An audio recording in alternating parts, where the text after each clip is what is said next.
Hello, welcome to the Greenview Talk podcast. Today we will discuss the article USA-China, the Race for Industrial Parks, the Paradox of Global Interdependence, written by me, Antonio Fernando Pinheiro Pedro, and by my great friends, Rafael Posick and Helder Telles Stapite. The relationship between the United States and China is much more than mere commercial competition. It is a complex dynamic, marked by disputes and, paradoxically, by a profound interdependence that directly influences the fate of the global economy. What is now at stake is the dispute over hosting industrial parks in a move that seeks to reverse decades of migration of these production centers to Asia. Globalization generated a globalist bias, which saw the export of industry to Asian regions with low human cost, the so-called Asian tigers, as an opportunity for profit. The establishment of industries free from labor and union problems resulted in massive job losses and the destruction of entire economic cycles in the West, especially in the Americas and Europe. In contrast, this industrial exodus opened up a vast universe of opportunities for the financial and real estate sectors, promoting impressive economic concentration and a large-scale increase in the consumer market. In the same proportion, however, the social gap widened in the West, as did the difficulty of ascending through education. The globalist elite's response to this problem was compensation through politically correct programs, such as social welfare, minority protection, environmental protection, and the fight against climate change. This movement, however, revealed a profound Eurocentric bias and an ideological dominance by the great financial elite, without commitment to merit, democracy, or popular sovereignty.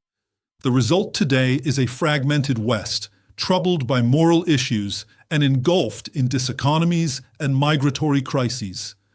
On the other side of the planet, however, industrialization propelled China, Korea, India, Singapore, and Taiwan. The undeniable highlight is the impressive rise of China, which knew how to unite its ancient cultural stance with the regime's monolithic governance, becoming a power that now disputes the global economic battlefield with the US. The new strategic interest of industrial parks.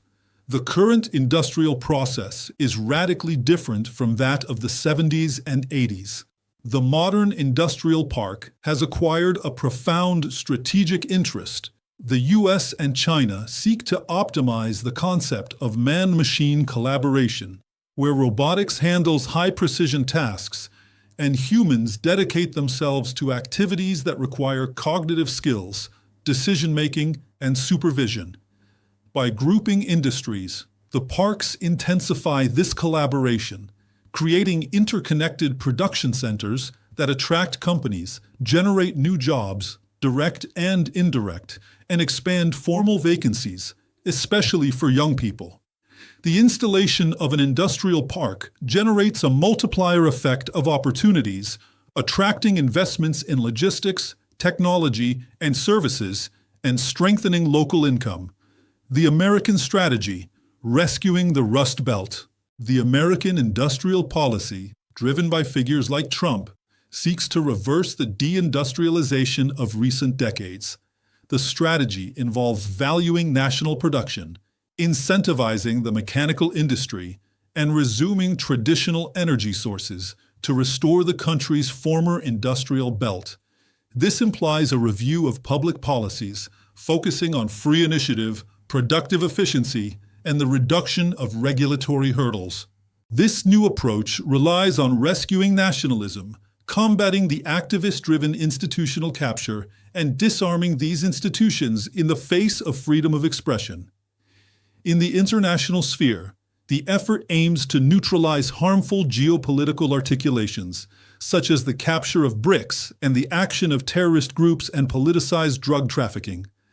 In the economic field, the rescue of fossil fuels is strategic to restore the mechanical industry and, consequently, the Rust Belt, encouraging the reinstallation of metallurgy and auto parts hubs that depend on abundant and cheap energy. This recovery is being preceded by tariff countermeasures to rebalance the trade scale and encourage the reversal of investments, in addition to a reformulation of the talent attraction policy, seeking greater commitment from technical and intellectual personnel to the development of America. The Chinese strategy, global expansion, and the Silk Belt.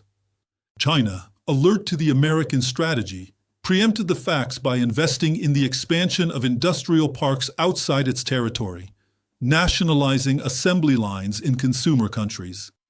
The country benefited from the globalist and environmental policies implemented in the West, which increased industrial costs, allowing China to advance technologically, consuming primary inputs and selling industrialized products at more competitive prices. President Xi Jinping consolidated the Silk Belt policy, installing infrastructure that favors trade with peripheral provinces, and the Silk Road, increasing air-rail traffic from Chengzhou to Hamburg, with a superhub installed in Duisburg. In South America, China has set up a technological hub which includes the new Ken Space Observation Station and the revitalization of the Inter-Patagonian Railway in Argentina, in addition to seeking transoceanic routes and installing electromechanical industries and vehicle assemblers in Brazil. Projects, however, that face the complex bureaucracy and political instability characteristic of Latin American countries. The Paradox of Interdependence and the New Global Equilibrium. In essence, China and the US live the paradox of interdependence. Rivalry exists, but global production chains remain integrated. Any rupture would be detrimental to both sides. The clear solution on the horizon is the sharing of opportunities in commodity-supplying countries. Geopolitically, Trump seeks to bring South America closer to the U.S. while China expands its presence in Africa, a promising continental extractive market supplying agricultural products, ore, and oil. The geostrategic tension remains focused on the South China Sea. The agreed-upon movement between the powers is expected to generate a domino effect in Latin America, with the replacement of left-wing regimes by governments more aligned with the U.S. However, this realignment may clear the commercial atmosphere, facilitating peaceful partnerships with both China and the U.S.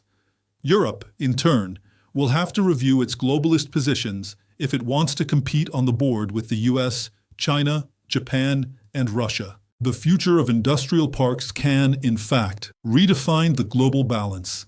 The policy of revitalizing and establishing these centers is a strategic priority. The nation that manages to align production, technology, and influence in this field will play a central role in the new rules of international trade. The dispute between the U.S. and China remains open, with direct impacts on global industry, energy, and infrastructure. The balance between competition and partnership will be decisive for the next chapters of this story. Thank you very much for watching. Be sure to share this video with your friends and your opinion through the comments. Subscribe to our channel and activate the notification bell, as this helps us reach more and more people who are looking for quality information and learning. See you soon in our next video.